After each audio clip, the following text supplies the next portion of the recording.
आज 5 वाजता प्रचार संपेल आणि गेल्या 8 दिवसापासून वसमत असेल, आमचा उमरखेडचा तिकडचा किनवटचा भाग असेल, हिंगोलीचा असेल, अतिशय चांगल्या प्रकारे प्रचार शिगेला पोचला आणि लोकांच्या मनामध्ये, सामान्य जनतेच्या मनामध्ये बाबूरावच्या बद्दल, शिवसेनेबद्दल प्रचंड आस्था आहे, प्रेम आहे.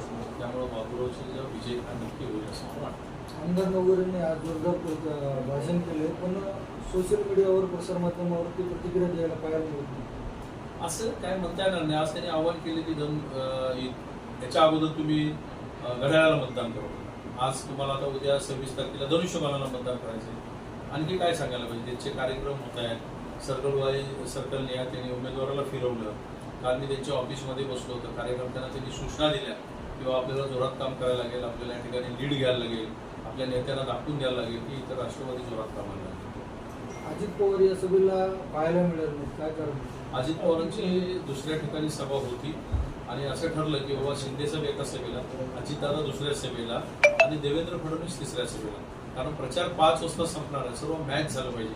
म्हणून या ठिकाणी अजितदादांनी मोबाईलवरून लाईव्ह या ठिकाणी कार्यकर्त्यांना संवाद साधला, आवाहन केलं की बाबा शिवसेना, भारतीय जनता पक्ष, महायुतीचा उमेदवार निवडून यायला पाहिजे असं त्यांनी मोबाईलद्वारे या ठिकाणी.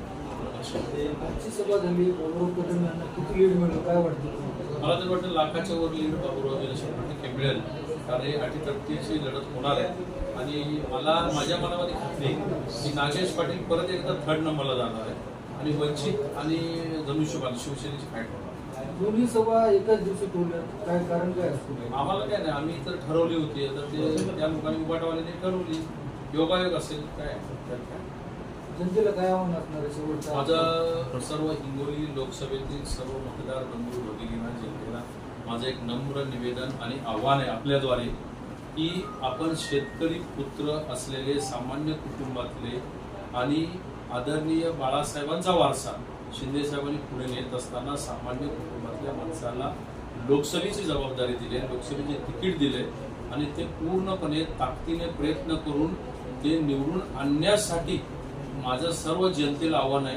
हा जुळून कळकळीची विनंती आहे मुख्यमंत्र्यांचं आणि आदरणीय देशाचं पंतप्रधान नरेंद्र मोदी या दोघांच्याही वतीने, देवेंद्र फडणवीस साहेबांच्या वतीने आणि अजितदादांच्या वतीने, रामदासजी आठवले यांच्या वतीने, रासपाचे जानकर साहेबांच्या वतीने मी या हिंगोलीतल्या जनतेला आव्हान करतो की उद्याच्या 26 तारखेला आपण भरभरून धनुष्यबाणाला मतदान करा आणि बाबूरावजींना विजयी करा आणि खऱ्या अर्थाने हिंगोलीचा विकास तरच होईल. बाबूराव निवडून आल्याशिवाय विकास होणार नाही.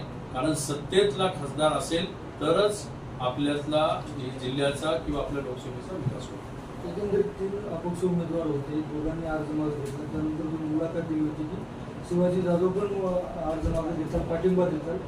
काल त्यांनी पाठिंबा दिलाय, काय सांगणार? मला असं वाटतं की मला आता राजकीय परिपक्वता थोडी माझ्यामध्ये यावी लागली, आलेली आहे, दिसते मला. कारण मला शिवाजी जाधवच्या चेहऱ्यावर दिसत होतं, मी काय भविष्यकाळ नाही, पण त्यांच्या चेहऱ्यावर मला वाटत होतं की कधीतरी मध्येच निवडणुकीच्या अगोदर बाबूरावजीला येऊन सपोर्ट करतील, पाठिंबा देतील. ही चांगली गोष्ट आहे. त्यामुळे शिवाजीराव जाधवांचं सुद्धा मनापासून मी धन्यवाद मानेन की त्यांनी चांगलं